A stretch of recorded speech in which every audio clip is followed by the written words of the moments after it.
México, inicios del siglo XXI. Mientras la guerra contra el narcotráfico sacudía al país, un nombre comenzó a escribirse en las sombras con tinta de sangre y miedo: Omar Treviño Morales, conocido como Z42.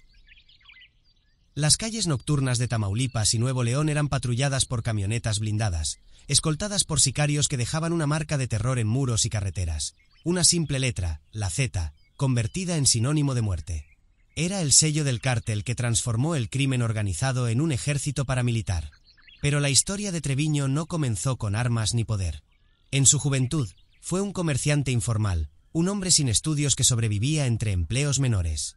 Su hermano mayor, Miguel Ángel Treviño, Z40, lo introdujo en la organización que había nacido de desertores del ejército, los Zetas. Bajo su sombra, Omar pasó de ser operador discreto a convertirse en el sucesor de un imperio criminal. Cuando su hermano fue capturado en 2013, Z42 heredó el trono. Su reinado, sin embargo, fue el reflejo de un cártel en decadencia. Los Zetas, que en sus años dorados habían extendido su dominio desde Centroamérica hasta Texas, ya no eran el monstruo imparable de antes. Escisiones internas, traiciones y la presión militar habían fracturado sus filas. Aún así, Omar mantenía un aura de terror. Se le atribuían secuestros, extorsiones y matanzas. Los rumores decían que disfrutaba observar el sufrimiento de sus enemigos y que mandaba a grabar ejecuciones para sembrar miedo. Su figura representaba la última chispa de un imperio que se consumía a sí mismo. La caída llegó el 4 de marzo de 2015, cuando un operativo federal lo capturó en San Pedro Garza García, uno de los municipios más lujosos de Nuevo León.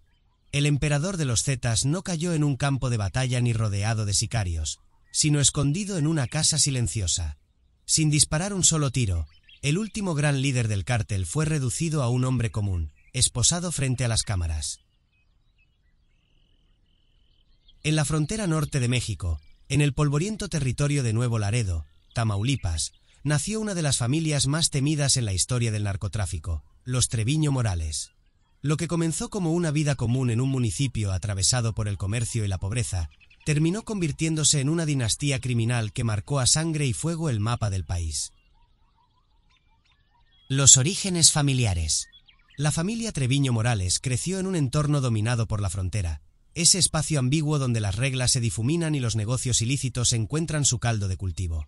Nuevo Laredo, punto estratégico por su aduana internacional y sus rutas hacia Texas, se convirtió en la cuna perfecta para un imperio criminal. Miguel Ángel Treviño Morales, Z40. El primero en saltar a las sombras fue Miguel Ángel, conocido como Z40. Violento, calculador, con fama de sanguinario incluso dentro del cártel, ascendió rápidamente en la estructura de los Zetas, un grupo fundado por desertores de élite militar que convirtió la guerra del narcotráfico en un campo de batalla sin reglas. Z40 no solo dirigía operaciones de tráfico de drogas, construyó un reinado basado en la tortura, las ejecuciones públicas y la expansión del terror como marca registrada. Bajo su mando, los Zetas consolidaron su control en Tamaulipas, Coahuila, Veracruz y hasta Centroamérica. Su caída en 2013, tras un operativo militar, dejó un vacío de poder que no tardaría en llenar su hermano menor. Omar Treviño Morales, Z42. Detrás de Miguel Ángel estaba Omar Treviño, el hermano discreto que, con el tiempo, se transformó en el sucesor. Conocido como Z42, asumió el mando en un momento crítico. Los Zetas estaban fragmentados, acosados por rivales y debilitados por capturas estratégicas. Aún así, Omar intentó mantener la estructura heredada. Su estilo era menos impulsivo que el de Miguel Ángel, pero igualmente despiadado. Bajo su liderazgo, el cártel continuó recurriendo a secuestros, extorsiones y cobros de piso, mientras intentaba mantener el tráfico de drogas hacia Estados Unidos. Otros miembros de la dinastía. La historia de los Treviño Morales no se limita a Z40 y Z42. Varios familiares estuvieron implicados en actividades ilícitas, especialmente en el lavado de dinero. Se les vinculó con negocios aparentemente legales, caballos de carreras, empresas de transporte, comercios que servían como fachadas para blanquear fortunas. La familia entera se convirtió en un engranaje más de la maquinaria criminal. Los caballos pura sangre, por ejemplo, se transformaron en símbolos de lujo y poder, y las competencias ecuestres en escaparate de un dinero que corría a raudales desde el tráfico. La sombra de los Treviño Morales se extendía más allá de las balaceras. Alcanzaba hipódromos, empresas y ranchos. La frontera como trono. La ubicación de Nuevo Laredo fue clave en el ascenso de la familia. Controlar ese punto significaba dominar uno de los cruces más importantes hacia Estados Unidos. Carreteras, aduanas, rutas clandestinas, todo se convirtió en territorio vigilado por la Z. Desde allí, los Treviño Morales tejieron una red que mezclaba violencia y negocios con una precisión brutal. Una familia marcada por la violencia. De hermanos comerciantes informales y vecinos comunes, pasaron a ser nombres temidos en todo México y buscados por agencias internacionales. Lo que los unía no era solo la sangre, sino la ambición de construir un legado criminal que, por años, desafió al Estado y aterrorizó a la población. La historia de los Treviño Morales es la de una familia que convirtió su apellido en sinónimo de violencia, poder y miedo. Una dinastía nacida en la frontera, que transformó la vida de comunidades enteras y escribió uno de los capítulos más oscuros en la historia reciente del narcotráfico. Los primeros pasos de un heredero del crimen. En 1974, en el convulso Nuevo Laredo, Tamaulipas, nació Omar Treviño Morales, el hombre que años más tarde sería conocido como Z42. En aquel entonces, nadie habría imaginado que aquel niño de una familia numerosa se convertiría en el sucesor de uno de los cárteles más sanguinarios de México. Su infancia transcurrió en un entorno marcado por la frontera. La línea divisoria con Estados Unidos ofrecía más que comercio legal, era un espacio fértil para el contrabando. Gasolina, autos usados, mercancías baratas, todo podía cruzar de un lado a otro. Y allí, entre negocios menores y transacciones turbias, Omar comenzó a dar sus primeros pasos en la economía ilegal. Contrabando y negocios fachada. De joven, Omar trabajó en actividades de bajo perfil, contrabando de gasolina y vehículos. Los coches cruzaban de manera irregular, se falsificaban papeles, se revendían en mercados locales. La gasolina, desviada de ductos o comprada a bajo costo, se revendía en comunidades fronterizas. Eran trabajos que no requerían violencia, pero sí astucia. Poco a poco, aprendió a usar empresas fachada para mover dinero ilícito. Talleres mecánicos, negocios de transporte y hasta pequeños comercios le servían para disfrazar ganancias. No era aún el capo sanguinario de los titulares, era un aprendiz que entendía cómo funcionaba el engranaje del contrabando fronterizo. El control de rutas. El siguiente paso fue el control de rutas locales.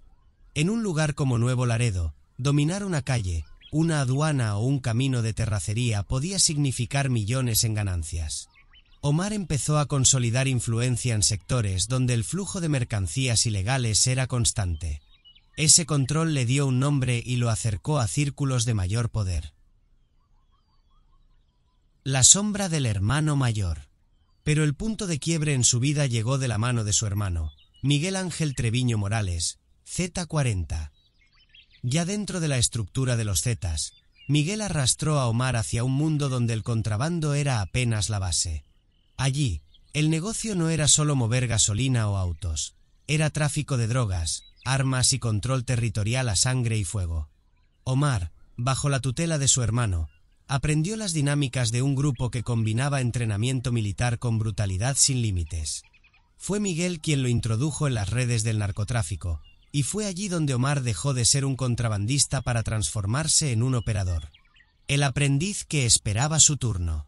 Durante años, permaneció en la sombra. Observaba, aprendía, ejecutaba órdenes.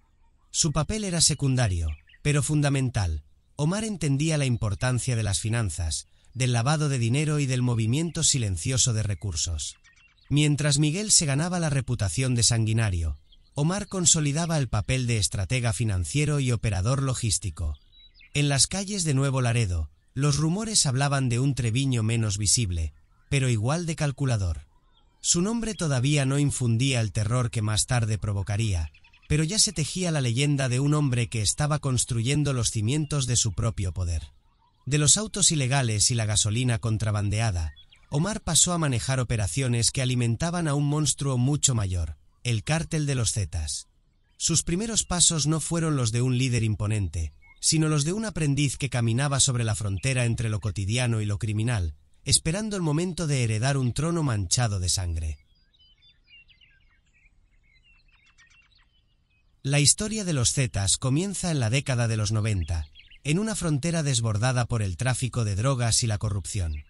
En ese escenario, el Cártel del Golfo necesitaba un ejército propio, un brazo armado capaz de imponer respeto y aterrorizar a sus enemigos. El reclutamiento no se hizo en las calles, sino en los cuarteles. Desertores del Grupo Aeromóvil de Fuerzas Especiales, GAFE, soldados entrenados por Estados Unidos e Israel en técnicas de contrainsurgencia y combate. Estos hombres, expertos en emboscadas, infiltración y guerra urbana, fueron atraídos por la promesa de dinero y poder. Así nació la célula conocida como los Zetas, llamada así por la letra usada en claves de radio militar. Al inicio, eran la sombra del Cártel del Golfo, sicarios de élite al servicio de Osiel Cárdenas Guillén, ejecutando secuestros, emboscadas y asesinatos con precisión quirúrgica. De brazo armado a fuerza imparable. A finales de los 90 y principios del nuevo siglo, los Zetas comenzaron a ganarse fama propia. Sus convoys de camionetas blindadas recorrían Tamaulipas y Nuevo León, sembrando terror con retenes ilegales y ejecuciones públicas. La Zeta pintada en paredes y vehículos se convirtió en un símbolo de dominio territorial. Su expansión fue rápida y brutal. Conformaban una estructura militarizada, rangos, jerarquías, disciplina y una logística que superaba a otros grupos criminales. Donde llegaban, imponían plaza, controlaban rutas de tráfico y eliminaban a todo aquel que se opusiera. Para el Cártel del Golfo, eran un instrumento perfecto. Para sus rivales, un enemigo implacable. El punto de quiebre. Con el arresto de Osiel Cárdenas en 2003, la relación entre los Zetas y el Cártel del Golfo comenzó a tensarse. La célula armada no quería seguir siendo subordinada. Ya controlaban rutas, manejaban negocios propios como extorsión, secuestro y robo de combustible. La riqueza acumulada y el poder militar los transformaron en algo más que sicarios. Se veían como un cártel independiente en gestación. La independencia sangrienta. En 2010, tras años de tensiones internas, los Zetas rompieron oficialmente con el Cártel del Golfo. La escisión no fue pacífica. Las calles de Tamaulipas y Nuevo León se convirtieron en campos de batalla. Los antiguos aliados se transformaron en enemigos mortales, y la región vivió una de las guerras más sangrientas del narcotráfico mexicano. Los Zetas, ahora independientes, expandieron su dominio hacia Coahuila, Veracruz, Zacatecas, San Luis Potosí y más allá de la frontera sur, con presencia en Guatemala y Honduras. Controlaban carreteras, ranchos, pueblos enteros. Su fama se alimentaba de una violencia extrema, decapitaciones, masacres, cuerpos colgados en puentes. El terror se convirtió en su principal estrategia de poder. De élite militar a imperio criminal. Lo que inició como un pequeño grupo de militares desertores se transformó en uno de los cárteles más temidos del mundo. Su transición de brazo armado a organización independiente marcó un antes y un después en el narcotráfico mexicano. Los Zetas no solo desafiaron al Cártel del Golfo, desafiaron al propio Estado, mostrando que podían expandirse como un ejército paralelo, con recursos, entrenamiento y la capacidad de controlar territorios como si fueran un poder soberano. Los Zetas, la maquinaria del terror. En el mapa del crimen organizado en México, hubo un grupo que no solo traficó drogas, sino que convirtió la violencia en una marca registrada, los Zetas. Su origen militar marcó cada paso de su estrategia, y sus características los diferenciaron de cualquier otra organización criminal. Tácticas de guerra en las calles. Nacidos de la traición de soldados de élite del Grupo Aeromóvil de Fuerzas Especiales, GAFE, los Zetas trasladaron al mundo del narcotráfico lo que habían aprendido en cuarteles y campos de entrenamiento. Sus integrantes manejaban tácticas de emboscada, infiltración y guerra urbana. Donde otros grupos improvisaban, ellos operaban con disciplina militar. Su formación no se limitó a México.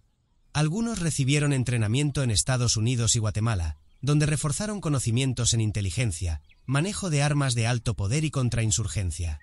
Esa mezcla los transformó en un ejército paralelo, capaz de planear operativos con precisión quirúrgica y sostener enfrentamientos contra fuerzas federales durante horas. El poder de la comunicación. Otro de sus sellos fue la tecnología. Mientras otros cárteles dependían de radios comunes o celulares, los Zetas utilizaban radios encriptados, frecuencias privadas y redes clandestinas que les permitían coordinarse como una fuerza armada formal. Intervenían sistemas de comunicación, montaban repetidores propios y podían vigilar a sus enemigos sin ser detectados. Este dominio tecnológico les dio una ventaja decisiva. Podían controlar territorios enteros sin que las autoridades entendieran la magnitud de su red. La marca del terror. Si algo definió a los Zetas fue la violencia desmedida. No bastaba con eliminar a un enemigo, había que hacerlo de forma pública y brutal. Introdujeron prácticas como las decapitaciones, la colocación de cuerpos mutilados en plazas y el uso de mensajes colgados en puentes. Cada ejecución era una advertencia, un espectáculo macabro diseñado para aterrorizar a poblaciones enteras. El terror psicológico se volvió su arma más poderosa. Convirtió a las comunidades en rehenes del miedo. Familias enteras abandonaban sus hogares al ver una Z pintada en la pared, símbolo inequívoco de dominio. Esa simple letra se transformó en un sello de muerte. El monstruo en 4 ruedas. En su arsenal no solo había fusiles y granadas. Los Zetas se hicieron famosos por el uso de camionetas con blindaje artesanal, conocidas como monstruos. Vehículos comunes transformados en tanques improvisados, con acero soldado, torretas para ametralladoras y espacio para transportar comandos completos. Estos vehículos patrullaban carreteras y ciudades como si fueran unidades militares. Su sola presencia enviaba un mensaje claro: nadie podía enfrentarse a ellos en campo abierto. Escenarios gráficos. La imagen era devastadora. Camionetas monstruo avanzando en convoy, con sicarios en posición de combate. La letra Z pintada en paredes y vehículos, marcando el territorio con un sello de terror. Vídeos propagandísticos difundidos en foros clandestinos, mostrando arsenales interminables, hombres entrenando en filas, y la disciplina marcial de un grupo que quería demostrar poder más allá del narcotráfico. Estas imágenes no eran casuales, eran propaganda. Los Zetas entendieron que el miedo también se transmite con símbolos. Cada vídeo, cada mensaje colgado de un puente, cada pared marcada era parte de una campaña psicológica que los convertía en leyenda. La guerra psicológica. Mientras otros cárteles buscaban reconocimiento por su riqueza, los Zetas apostaron por la guerra del miedo. No se trataba solo de controlar rutas de droga, sino de dominar la mente de poblaciones enteras. El silencio impuesto en ciudades del norte de México era prueba de su efectividad. Periodistas callaban, autoridades se doblegaban y ciudadanos vivían bajo la constante sensación de amenaza. Una organización distinta.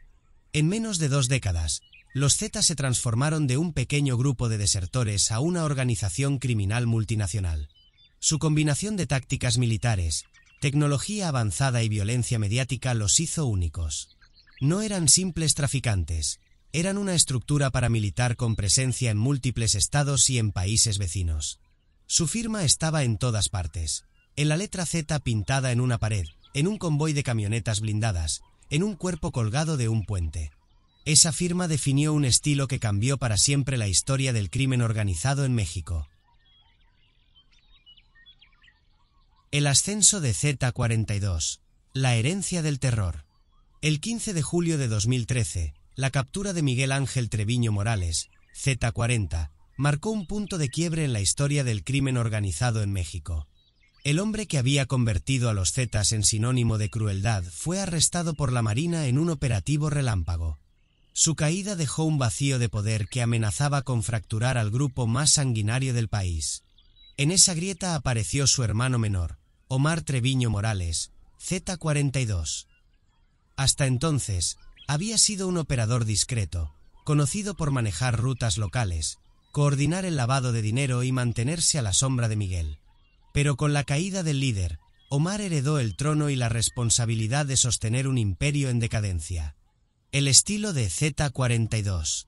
A diferencia de su hermano, que combinaba carisma oscuro con violencia exhibicionista, Omar se mostraba más pragmático, frío y brutal. No buscaba discursos ni notoriedad, buscaba resultados inmediatos. Bajo su mando, Los Zetas abandonaron parcialmente la estrategia expansiva de controlar vastos territorios y se enfocaron en consolidar ingresos a través de métodos directos y sangrientos. Los ajustes de cuentas internos fueron su primera acción. Tras la captura de Z-40, varios mandos medios comenzaron a disputar poder en Tamaulipas, Nuevo León y Veracruz. Omar respondió con una serie de purgas violentas. Ejecutó a rivales internos, eliminó a posibles traidores y reforzó su círculo de confianza con familiares y hombres leales. Cada cabeza caída enviaba un mensaje claro: la sucesión no estaba en disputa. El viraje criminal. El estilo de Z-42 también marcó un cambio en la economía del grupo. Si bien los Zetas mantenían el tráfico de drogas hacia Estados Unidos, la presión militar y las rivalidades con otros cárteles redujeron su capacidad en las grandes rutas. Omar impulsó entonces actividades que ofrecían ingresos inmediatos: narcomenudeo local, extorsiones y secuestros. Los negocios en pequeños poblados y ciudades medianas se convirtieron en fuente vital de dinero. Comerciantes, transportistas, empresarios y hasta familias comunes pagaban cuotas para sobrevivir. Bajo el mando de Z-42, los Zetas intensificaron su presencia en la vida cotidiana de comunidades enteras. No se trataba ya solo de controlar carreteras internacionales, sino de dominar colonias, barrios y mercados locales. Relaciones tensas. El liderazgo de Omar estuvo marcado por la desconfianza. Sus relaciones con aliados criminales eran frágiles y tensas.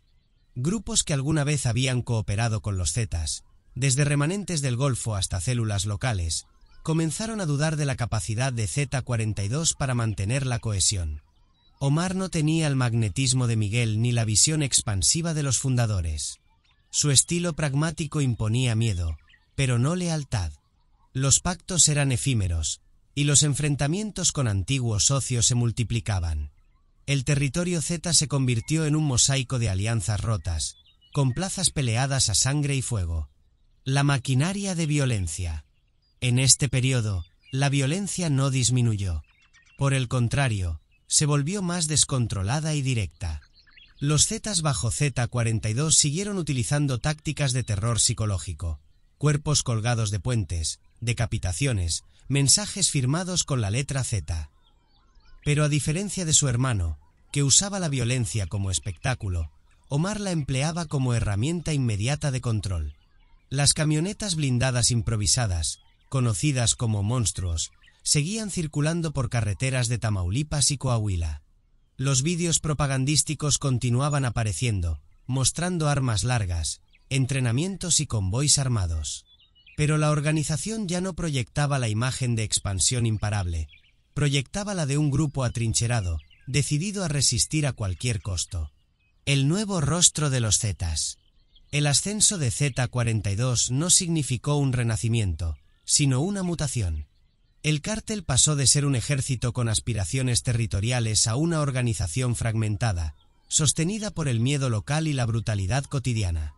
Omar gobernaba sin carisma, pero con la fuerza de la violencia directa, manteniendo unido lo que quedaba de un imperio que se desmoronaba. Su nombre comenzó a escucharse en informes oficiales, en rumores de barrios y en las calles donde el narcomenudeo y las extorsiones se volvieron parte de la rutina.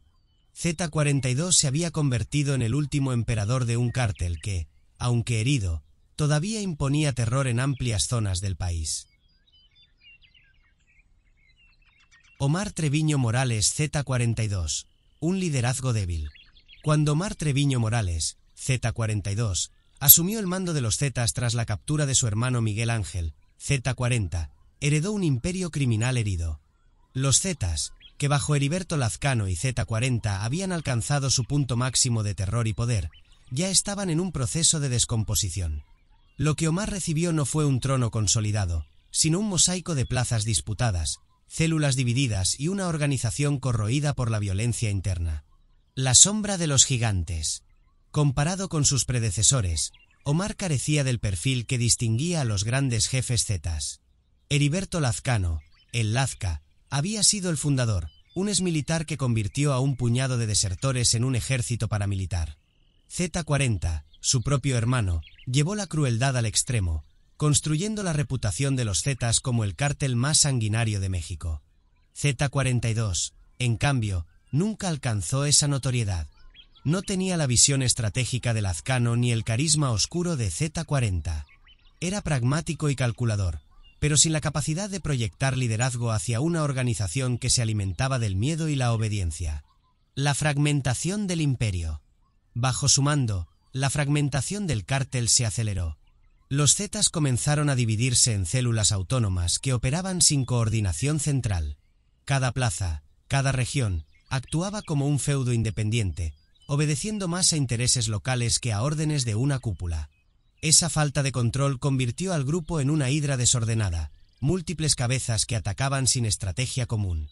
En Tamaulipas, Veracruz, Coahuila y Zacatecas, las células Zetas imponían terror, pero ya no bajo un mando único. La Z seguía pintándose en paredes y mensajes, pero detrás de esa firma había un caos interno que debilitaba la estructura. La violencia sin freno. El estilo de Z-42 se caracterizó por la violencia desmedida y sin control central. Donde antes la brutalidad tenía un propósito estratégico, como sembrar miedo en nuevas plazas o intimidar a rivales, bajo Omar se volvió un fin en sí mismo. Masacres indiscriminadas, secuestros de migrantes, ejecuciones públicas. Las acciones de las distintas células ya no respondían a una lógica de expansión, sino al desorden y la competencia interna. El resultado fue un cártel que seguía generando horror, pero al costo de perder cohesión. Las plazas en disputa. La fragmentación se reflejó en las guerras por plazas. En Tamaulipas, las batallas contra el cártel del Golfo se recrudecieron. En Coahuila y Nuevo León, los enfrentamientos entre células Zetas dejaron decenas de muertos en cuestión de horas. En Veracruz, la disputa por el control de puertos y carreteras se transformó en una carnicería sin fin. Sin un líder que impusiera disciplina, los Zetas comenzaron a devorarse a sí mismos. Lo que alguna vez fue un ejército con jerarquías claras se convirtió en un enjambre de grupos armados que competían por territorio, dinero y reconocimiento. La caída de la reputación. Mientras tanto, la reputación de Z-42 entre aliados y enemigos se erosionaba. Grupos criminales que antes cooperaban con los Zetas comenzaron a distanciarse, desconfiando de la inestabilidad que provocaba su liderazgo. Incluso dentro de la organización, su autoridad era constantemente cuestionada. Las fuerzas de seguridad aprovecharon esa debilidad. Los operativos federales ya no enfrentaban a un cártel monolítico, sino a fragmentos dispersos. Cada captura, cada decomiso, debilitaba más a un grupo que no tenía la cohesión necesaria para resistir como en tiempos de Lazcano o Z-40. El legado de un mando débil. Omar Treviño Morales nunca pudo consolidar su papel como jefe absoluto. Gobernó desde la desconfianza, rodeado de familiares y un círculo reducido, pero incapaz de controlar el monstruo que había heredado. Su estilo pragmático lo mantuvo en el poder el tiempo suficiente para ser reconocido como el último gran líder de los Zetas, pero no para detener la caída de la organización. Su mandato fue la etapa en la que la marca Z pasó de ser un ejército temido a un conjunto de bandas violentas, más peligrosas por su desorden que por su estrategia. Bajo Z-42, los Zetas dejaron de ser un cártel con aspiraciones de imperio y se convirtieron en fragmentos dispersos de una maquinaria de terror descontrolada. En el mapa sangriento de la historia reciente de México, pocos nombres evocan tanto horror como San Fernando, Tamaulipas. Una pequeña localidad agrícola que, entre 2010 y 2011, se convirtió en sinónimo de brutalidad absoluta, escenario de dos de los crímenes más atroces atribuidos a los Zetas. La primera masacre, 72 migrantes, 2010. En agosto de 2010, un grupo de migrantes centroamericanos, hombres y mujeres que atravesaban México con la esperanza de llegar a Estados Unidos, fue interceptado por sicarios Zetas en un camino rural de San Fernando. Eran 72 personas. 72 vidas que cargaban mochilas llenas de ilusiones, huyendo de la pobreza y la violencia en sus países de origen. Los captores les ofrecieron una elección macabra: trabajar para el cártel o morir. La mayoría se negó, y la respuesta fue una ejecución masiva. Los cuerpos fueron hallados en un rancho, amontonados, con disparos en la cabeza y el torso. La escena estremeció al mundo. Una fosa improvisada con decenas de cadáveres que revelaba la crudeza con que los Zetas imponían control en Tamaulipas. Uno de los migrantes logró escapar, herido, y denunció lo ocurrido a las autoridades. Gracias a su testimonio, se descubrió el rancho. La noticia recorrió los noticieros internacionales como prueba de que la violencia en México había alcanzado un nivel de barbarie que desafiaba toda lógica. La segunda masacre, fosas clandestinas, 2011. Apenas un año después, en abril de 2011, San Fernando volvió a mancharse de sangre. Esta vez, la magnitud fue aún más aterradora. Tras una serie de desapariciones en carreteras de Tamaulipas, las autoridades descubrieron fosas clandestinas que contenían los cuerpos de 193 personas. La mayoría eran pasajeros de autobuses secuestrados por comandos zetas en retenes falsos. Los bajaban de los vehículos, los agrupaban y los asesinaban. Algunas víctimas mostraban señales de tortura, huesos fracturados, cráneos destrozados. Otras parecían haber sido ejecutadas en masa. Los zetas justificaban la matanza como un castigo a quienes no se unían a sus filas o como un mensaje de terror a rivales que intentaban controlar las rutas de migrantes y carreteras. El hallazgo de las fosas fue un golpe brutal a la percepción internacional de México. San Fernando se convirtió en un símbolo de la guerra sin límites que vivía el país. Un municipio pequeño convertido en cementerio clandestino por órdenes de un cártel que usaba la violencia como espectáculo y advertencia. El terror como estrategia. Ambas masacres no fueron hechos aislados. Representaban la lógica de los zetas, usar el terror como herramienta de control. En San Fernando, el mensaje era doble. A los migrantes y civiles, nadie estaba a salvo. A los rivales y autoridades, el territorio pertenecía a la Zeta. Los retenes ilegales, las ejecuciones colectivas, las fosas ocultas en ranchos y caminos eran parte de una maquinaria diseñada para sembrar miedo. San Fernando, en esos años, dejó de ser un municipio agrícola para convertirse en un laboratorio del terror. Las imágenes que marcaron la historia. El recuerdo de San Fernando se asocia a imágenes imposibles de borrar. Cuerpos alineados en un galpón improvisado, 72 migrantes que nunca llegaron a su destino. Camiones militares sacando bolsas negras de fosas profundas, donde el olor a muerte impregnaba el aire. Familias enteras buscando entre listas de desaparecidos, con la esperanza de encontrar nombres, aunque fuera en la lista de muertos. San Fernando quedó grabado como el punto más oscuro en la lista de crímenes atribuidos a los zetas. 2 masacres en menos de un año que revelaron al mundo la magnitud de su brutalidad y consolidaron su fama como el cártel más sanguinario de México. Allende, Coahuila, el pueblo arrasado. En el año 2011, el norte de México ardía bajo la sombra de los zetas. Ningún lugar parecía demasiado pequeño o insignificante para escapar de su dominio. Y entonces ocurrió lo impensable, el ataque a un pueblo entero. Allende, Coahuila, con apenas 20,000 habitantes, se convirtió en el escenario de uno de los episodios más atroces en la historia reciente del crimen organizado. La traición que desató la furia. El detonante no fue un enfrentamiento directo con rivales ni un choque con autoridades. Fue una traición interna. 2 operadores de confianza de los zetas habrían entregado información a la DEA en Estados Unidos. Para el mando zeta, aquello no podía quedar impune. La orden fue clara: borrar a los traidores y a cualquiera que pudiera estar vinculado a ellos. Pero la venganza no se limitó a individuos. Se extendió como una condena colectiva hacia familias enteras, vecinos, amigos y todo aquel que se interpusiera.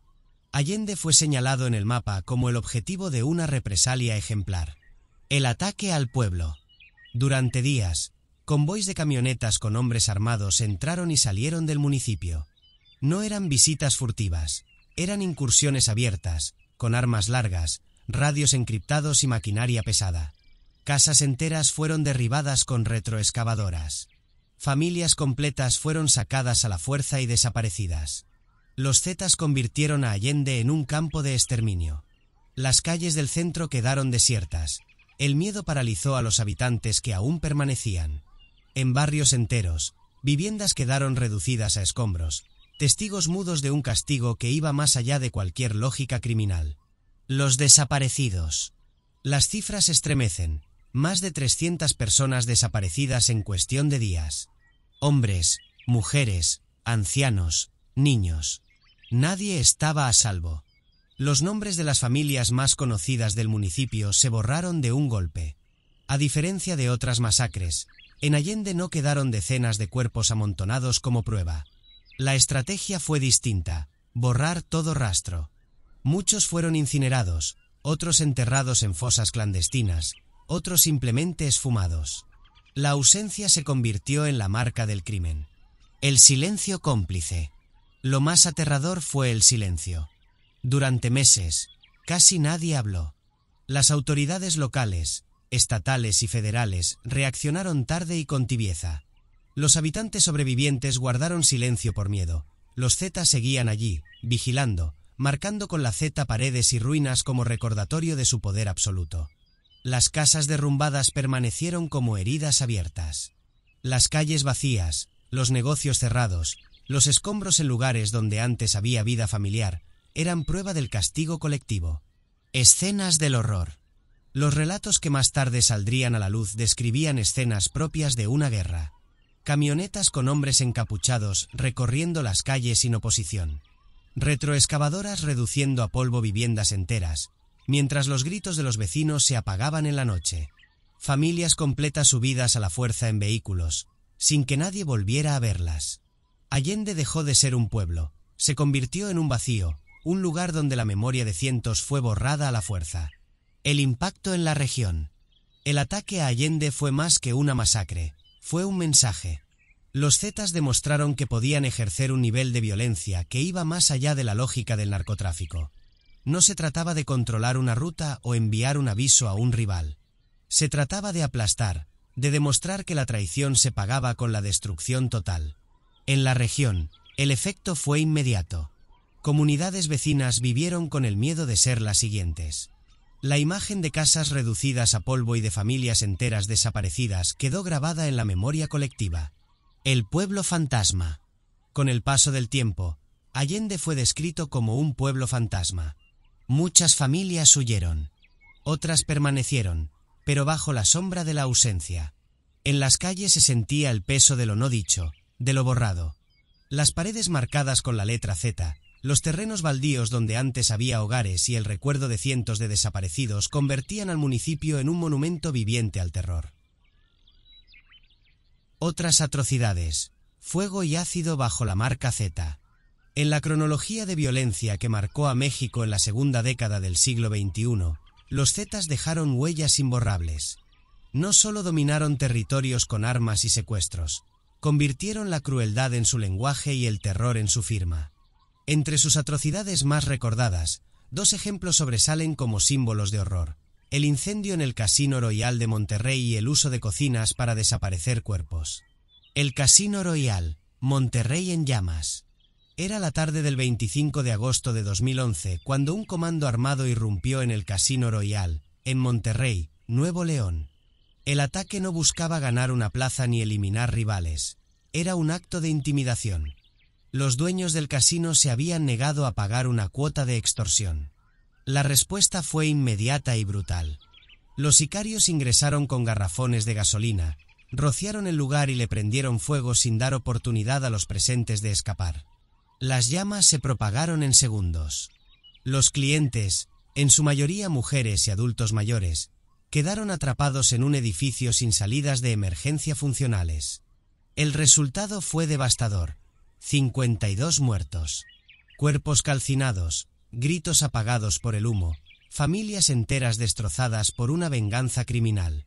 Monterrey, una de las ciudades más prósperas del país, quedó marcada por la escena de un casino convertido en tumba. La masacre del Royal no solo mostró la ferocidad de los Zetas, sino su capacidad de golpear al corazón de una ciudad moderna, enviando un mensaje de que nadie, ni siquiera en los espacios de entretenimiento, estaba a salvo. Cocinas del horror, el ácido como arma del olvido. Si el fuego del Casino Royal estremeció a todo el país, Otra práctica revelada en esos años mostró la magnitud del sadismo Z, las llamadas cocinas. Se trataba de tambos metálicos donde los cuerpos de víctimas eran introducidos y deshechos con fuego, gasolina y ácido. Era un método diseñado para borrar toda evidencia, para que los muertos desaparecieran no solo físicamente, sino también de las estadísticas. Los testimonios de desertores y sobrevivientes narraban escenas inhumanas. Fosas improvisadas llenas de tambos humeantes, donde se mezclaban restos humanos con químicos. Sicarios alimentando las llamas como si se tratara de un ritual cotidiano. El olor penetrante de carne y hueso disolviéndose, extendiéndose por los alrededores de ranchos y casas de seguridad. Las cocinas se multiplicaron en estados como Coahuila, Nuevo León y Tamaulipas, convirtiéndose en un secreto a voces. Para las familias de desaparecidos, esas estructuras representaban la peor de las certezas, que quizá no habría nunca un cuerpo que velar ni una tumba que visitar. Escenarios del terror. El contraste de estas dos atrocidades es brutal y al mismo tiempo revelador. En Monterrey, el fuego del Casino Royal mostró la capacidad de los Zetas para desafiar al Estado en plena zona urbana, en un acto de violencia pública que estremeció a una ciudad entera. En las cocinas clandestinas, el ácido y el fuego se convirtieron en símbolos del exterminio oculto, donde las víctimas eran reducidas a nada en medio del silencio de la noche. Ambos escenarios comparten un mismo propósito: el terror como mensaje. Un castigo colectivo en Monterrey, un borrado sistemático de vidas en ranchos del noreste.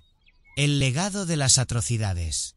El incendio del Casino Royal dejó imágenes de humo negro cubriendo la ciudad, ambulancias saturadas y un dolor imposible de medir en las familias de las víctimas. Las cocinas, en cambio, dejaron una herida invisible pero igualmente profunda: la ausencia perpetua de cientos de desaparecidos que nunca fueron encontrados.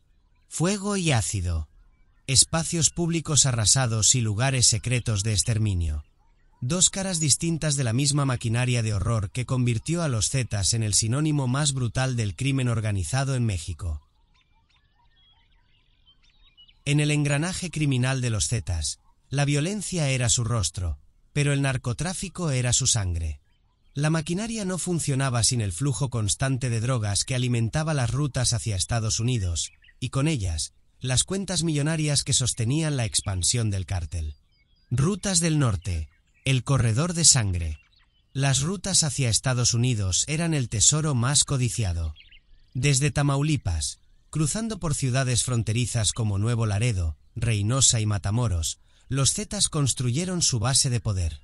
Estos puntos no eran simples pasos fronterizos, eran arterias por donde fluían toneladas de cocaína, marihuana y metanfetaminas rumbo al mercado estadounidense.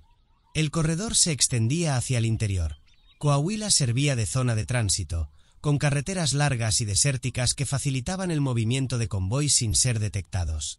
Nuevo León, con Monterrey como centro logístico, era el punto neurálgico donde se almacenaban cargamentos, se distribuía mercancía y se lavaban ganancias a través de negocios fachada. Cada kilómetro de carretera era custodiado con retenes ilegales, radios encriptados y la amenaza constante de represalias para quienes se interpusieran. Los Zetas no solo defendían rutas, las convertían en corredores de miedo. Cocaína, la joya blanca. El negocio más lucrativo era la cocaína colombiana.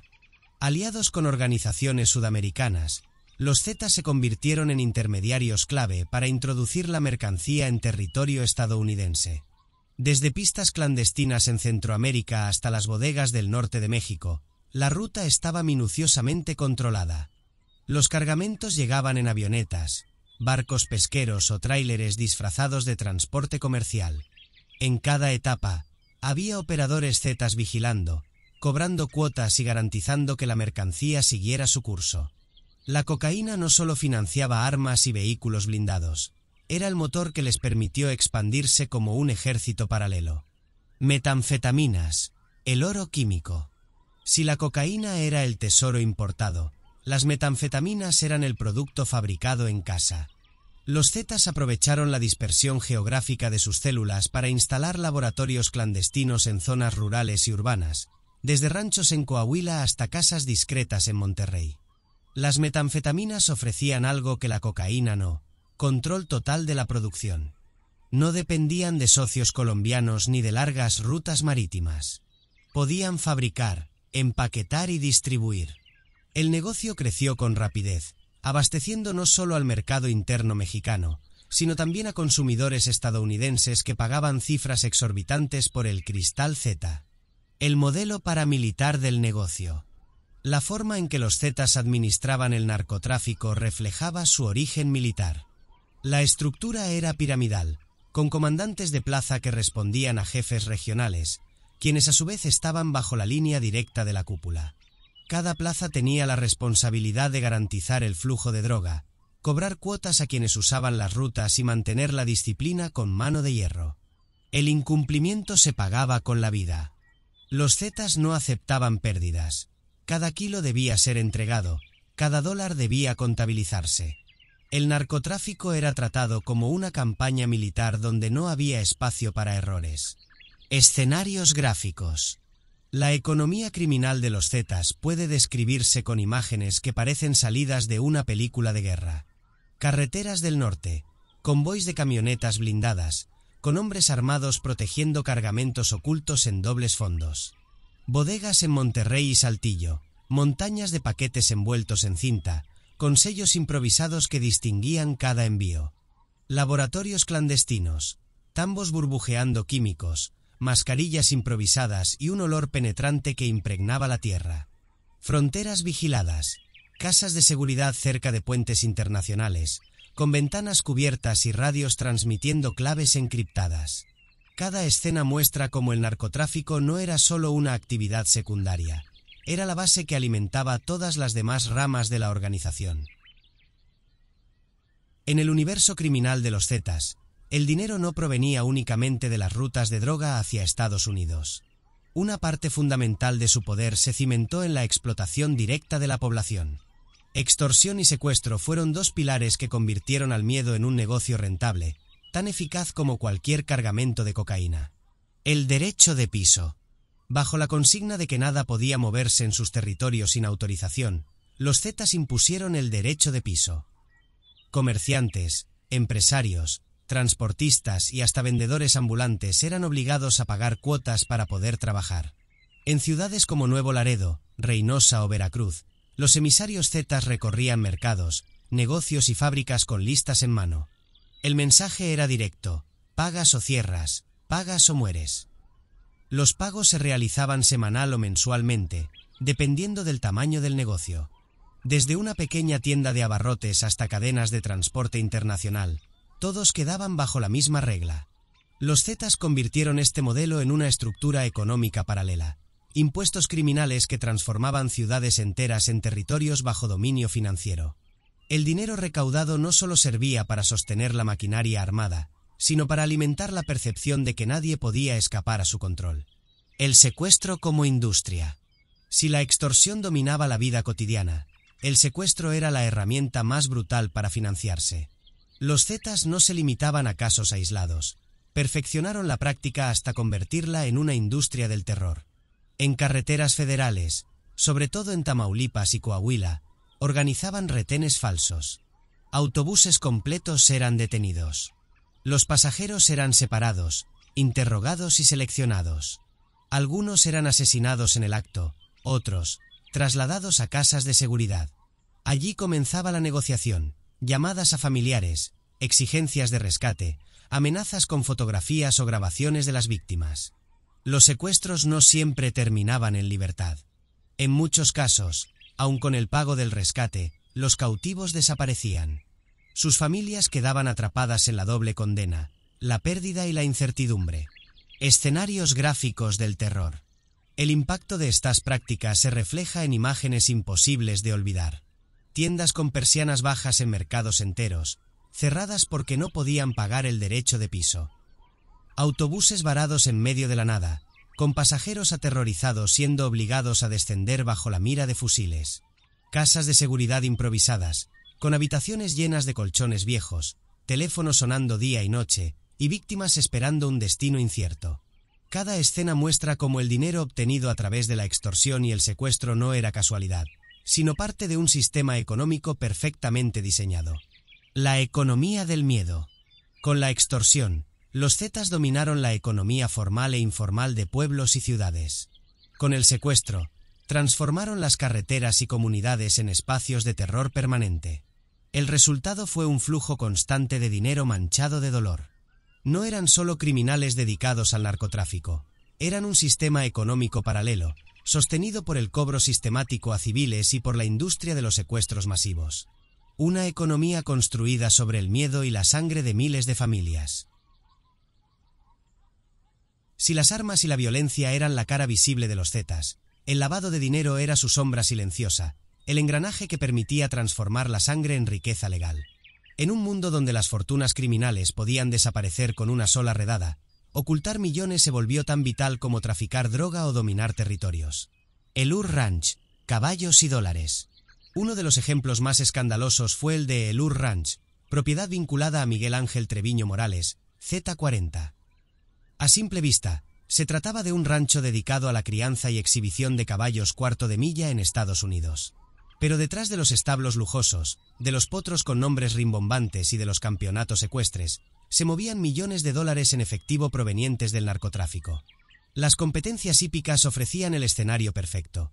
Premios millonarios en efectivo, transferencias bancarias difíciles de rastrear y subastas de caballos que justificaban entradas de dinero enormes. Caballos comprados por miles de dólares eran revendidos por millones, con ganancias que parecían legítimas. El brillo de las pistas ecuestres escondía las huellas de la violencia del norte de México. Empresas fachada, una red binacional. Pero los Zetas no apostaron todo a los caballos. Construyeron una red de empresas fachada en México y Estados Unidos.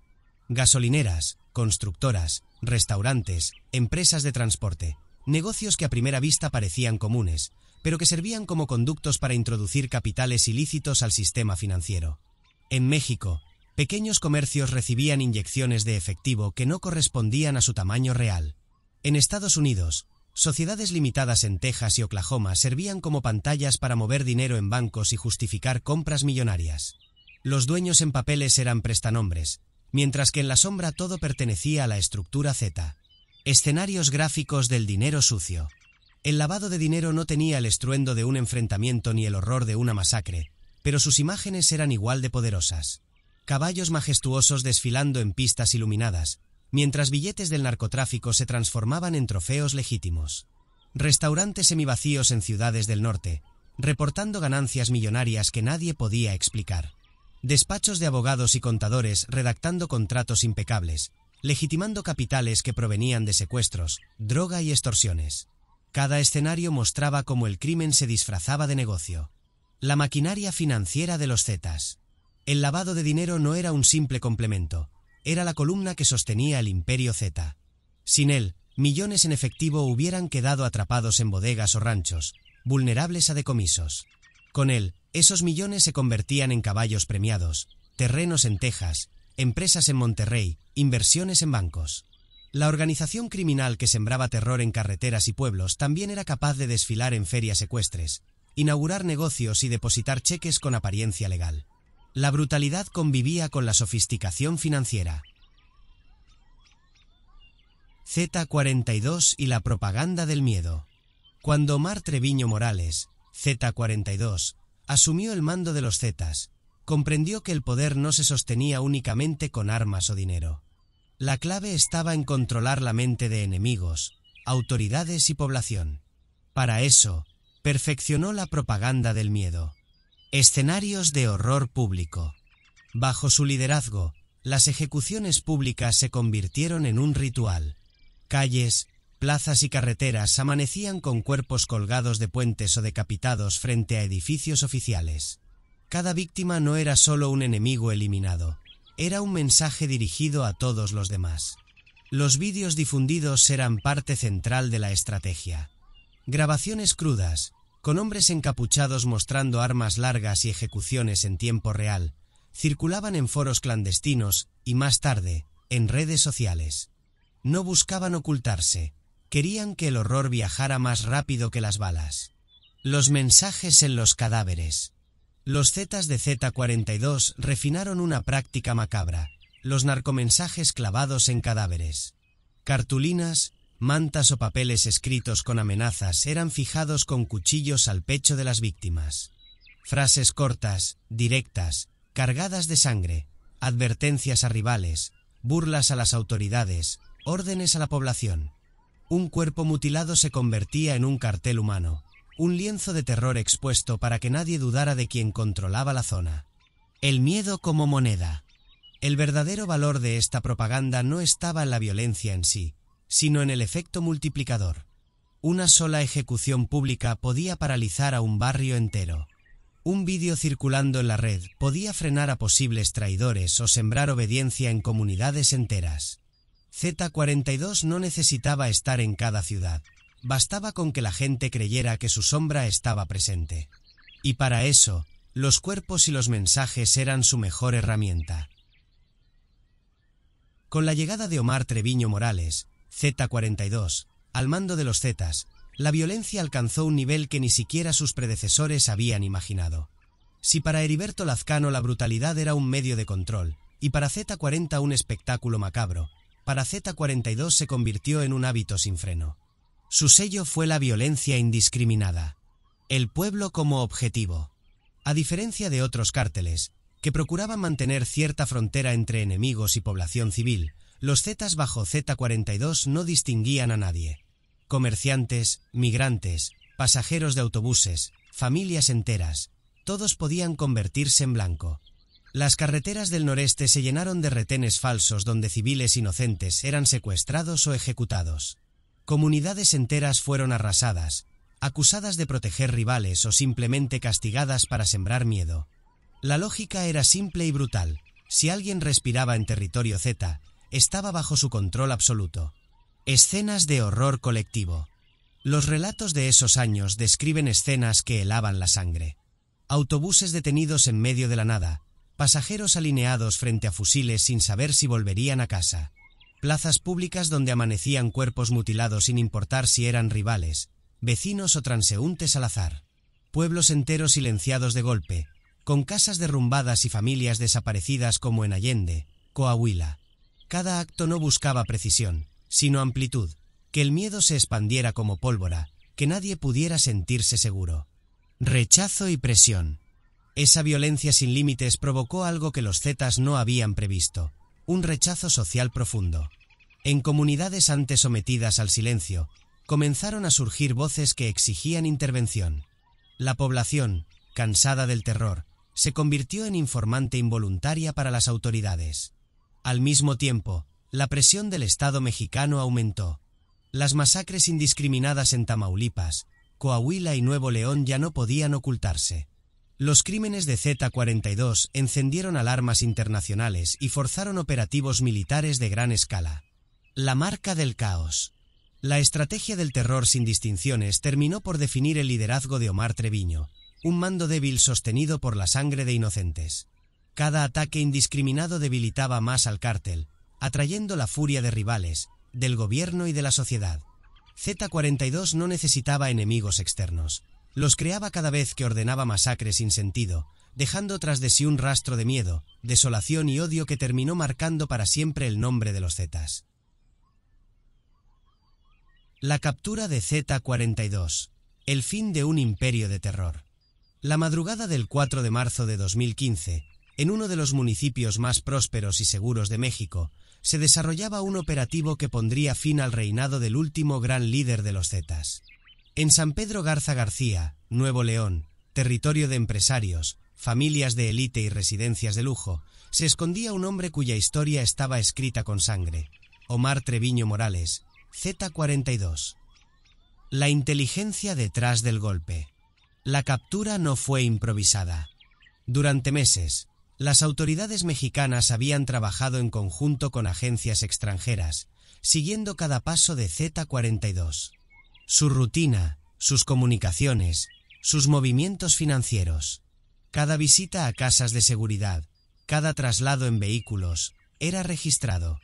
El cerco se fue cerrando poco a poco, hasta que la inteligencia naval señaló el punto exacto: una residencia de lujo en San Pedro Garza García. El contraste era evidente. Un capo que había construido su poder con violencia y sangre ahora se refugiaba en una de las zonas más exclusivas del país, creyendo que el lujo lo protegería del cerco que se estrechaba alrededor suyo. El operativo en la madrugada. La orden se ejecutó en la madrugada, cuando la ciudad dormía y las calles estaban vacías. Convoys de la Marina rodearon la residencia de forma quirúrgica. No hubo disparos, no hubo persecuciones. La estrategia era clara, un golpe silencioso, rápido y sin margen de error. Los vecinos, acostumbrados a la calma de San Pedro, apenas notaron las luces de los vehículos tácticos que irrumpieron en la zona. Para ellos, era inconcebible que el líder de una de las organizaciones más sanguinarias del país estuviera escondido en medio de su aparente tranquilidad. El capo sorprendido. Dentro de la residencia, Omar Treviño fue sorprendido en ropa casual, sin escoltas suficientes para enfrentar lo que se venía. El hombre que alguna vez ordenó masacres, ejecuciones públicas y actos de terror, quedó paralizado ante la irrupción silenciosa de los marinos.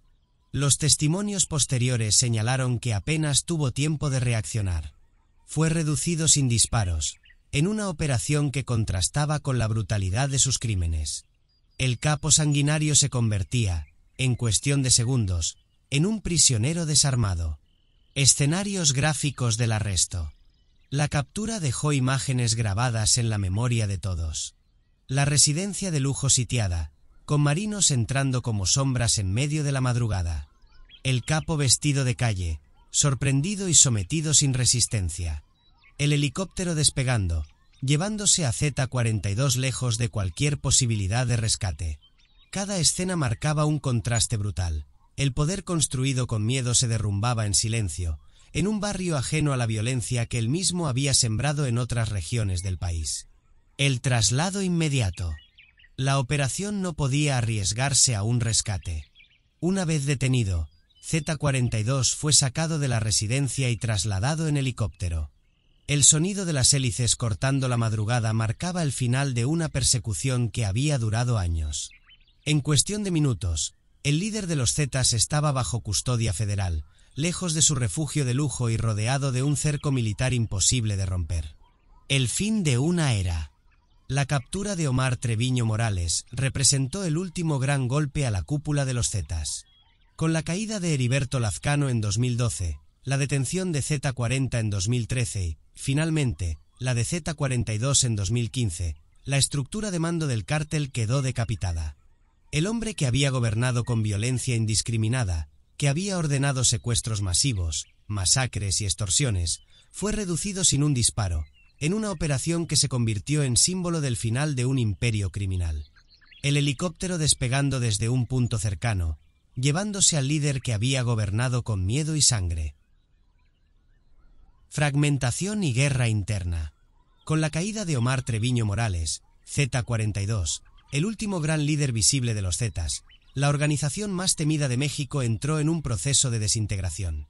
Lo que había nacido como un brazo armado de élite y se convirtió en un cártel paramilitar terminó reducido a fragmentos, cada uno disputando las obras de un imperio que alguna vez parecía indestructible. La ruptura, dos banderas nuevas. Sin una cúpula que impusiera control, los Zetas se dividieron en dos facciones principales. Por un lado, surgió el Cártel del Noreste, CDN, liderado por familiares de los Treviño Morales, que intentaron mantener el legado en ciudades clave como Nuevo Laredo. Esta facción heredó la disciplina militar, pero se enfocó en mantener el control de corredores estratégicos hacia Estados Unidos. Del otro lado apareció el grupo Zetas Vieja Escuela, integrado por antiguos mandos que se negaban a ceder ante el poder de los Treviño. Estos reclamaban ser los verdaderos herederos de la estructura original y buscaron reinstalar el viejo modelo de control territorial. Ambos grupos adoptaron la misma letra como bandera, pero en la práctica se convirtieron en enemigos mortales. Tamaulipas y Nuevo León, tierra en disputa. Las guerras internas no tardaron en encenderse. En Tamaulipas, los enfrentamientos entre el CDN y la vieja escuela se sumaron a la guerra contra el Cártel del Golfo, multiplicando la violencia en ciudades como Reynosa, Matamoros y Nuevo Laredo. En Nuevo León, especialmente en la periferia de Monterrey, las células Zetas convertidas en facciones rivales se disputaban colonias, rutas y el control del narcomenudeo. Las balaceras en avenidas principales y los convoys armados en carretera recordaban a la población que el terror no había terminado, solo había cambiado de rostro. Escenarios de la fragmentación. Las imágenes de este ocaso eran tan impactantes como las de la era de Z40 y Z42, pero con un matiz distinto: el caos sin mando central. Convoys improvisados de jóvenes armados, sin la disciplina de antaño, recorriendo las calles en busca de rivales. Narcomantas acusándose entre facciones, cada una reclamando ser la auténtica heredera de los Zetas. Poblaciones atrapadas en medio de la disputa, con tiroteos en plazas públicas y retenes falsos multiplicándose en las carreteras. Cada facción quería imponerse a través del mismo recurso que hizo célebre a los Zetas: el terror. Pero ahora ese terror era caótico, sin dirección única, resultado de una estructura rota. El ocaso sangriento. La fragmentación no significó el fin inmediato de los Zetas, sino su mutación en múltiples cabezas que extendieron la violencia en el noreste de México. El cártel del noreste y la vieja escuela se convirtieron en fantasmas de lo que alguna vez fue una maquinaria organizada, pero con la misma capacidad de sembrar miedo. El ocaso de los Zetas quedó marcado no por la desaparición de su nombre, sino por la multiplicación de guerras internas que bañaron en sangre a Tamaulipas y Nuevo León, confirmando que el legado de terror seguiría vivo a través de su propia descomposición. El ocaso de los Zetas. El declive del imperio. Tras la captura de Omar Treviño Morales, Z42, los Zetas entraron en una espiral de decadencia imposible de detener. El cártel, que alguna vez fue sinónimo de disciplina militar, rutas dominadas y violencia como estrategia, comenzó a perder lo que más lo distinguía: el control absoluto de sus corredores estratégicos. La pérdida de las rutas. Durante años, los Zetas habían controlado los pasos fronterizos más codiciados: Nuevo Laredo, Reynosa, Matamoros, arterias vitales para el tráfico de cocaína hacia Estados Unidos. También habían asegurado corredores internos en Coahuila y Nuevo León, con Monterrey como centro logístico. Pero con la caída de su liderazgo y la fragmentación en facciones, estas rutas comenzaron a escapar de sus manos. Los retenes ilegales y convoys blindados que antes imponían su dominio se volvieron intermitentes. La ausencia de una cúpula fuerte permitió que rivales históricos, como el Cártel del Golfo, retomaran posiciones que habían perdido años atrás. El corredor del noreste, que alguna vez fue la joya de los Zetas, se transformó en un campo de batalla donde ellos ya no llevaban ventaja. El avance del CJNG. Mientras los Zetas se debilitaban, una nueva fuerza emergía con brutalidad en el panorama criminal: el Cártel Jalisco Nueva Generación, CJNG. Aprovechando la fragmentación Z y la disputa con el Golfo, el CJNG extendió su poder hacia el noreste y otras regiones que alguna vez fueron bastiones de los Treviño Morales. Con recursos financieros sólidos y una maquinaria de propaganda igualmente violenta, el CJNG arrebató plazas que los Zetas no pudieron defender. El contraste era evidente: donde antes reinaba la Z, ahora se escuchaban las siglas del Mencho. El debilitamiento interno. El declive no fue solo territorial. Al perder rutas estratégicas, los Zetas también perdieron ingresos millonarios que sostenían su estructura armada. Los comandantes de plaza, sin respaldo económico ni logístico, comenzaron a operar como células independientes. Extorsión, secuestro y narcomenudeo se convirtieron en sus únicas fuentes de dinero, lo que profundizó aún más la fragmentación. La imagen del cártel paramilitar, con jerarquías claras y disciplina de guerra, quedó sepultada bajo el desorden y la improvisación. Escenarios del declive. El ocaso de los Zetas se refleja en escenas que marcaron a la región. Carreteras antes vigiladas por convoys blindados, ahora dominadas por retenes del Cártel del Golfo. Colonias enteras de Monterrey y Saltillo donde la Z pintada en paredes fue reemplazada por mantas del CJNG. Pueblos de Tamaulipas, atrapados entre guerras de facciones Zetas y rivales que aprovecharon cada vacío de poder. Cada territorio perdido era un recordatorio de que el imperio de terror construido durante una década se desmoronaba sin remedio. La caída de un símbolo. El declive de los Zetas no significó su desaparición inmediata, pero sí el fin de su supremacía. La pérdida de las rutas estratégicas y la incapacidad de enfrentar a gigantes como el CJNG o al renaciente cártel del Golfo marcaron la transición de un ejército criminal temido a un conjunto de facciones arrinconadas. El nombre aún resonaba, pero ya no como sinónimo de poder absoluto, sino como el recuerdo de un imperio que se desangraba en su propio ocaso. El último imperio de los Zetas. El viento recorre las calles vacías de Monterrey, levantando polvo que se incrusta en los muros desconchados. Allí, en un callejón olvidado, la sombra de un hombre se proyecta sobre grafitis que alguna vez fueron advertencias de muerte.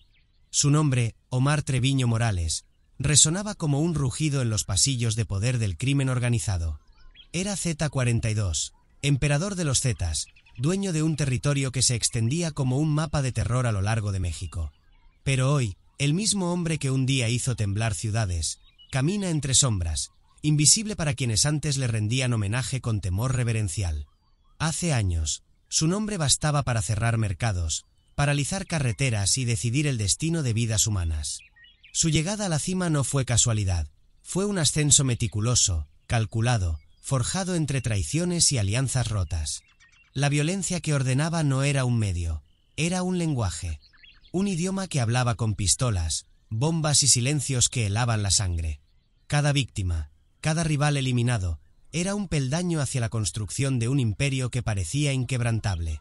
Pero el poder que Z42 sostenía en sus manos estaba hecho de arena movediza.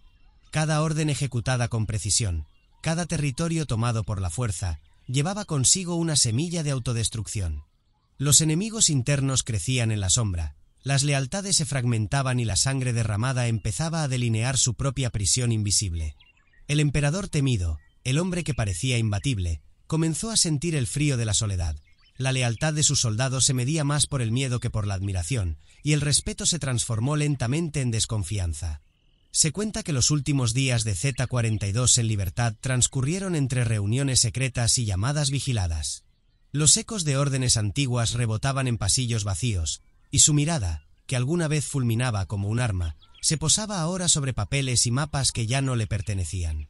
Cada decisión era un recordatorio de que el imperio que había construido con sangre estaba desmoronándose sin remedio.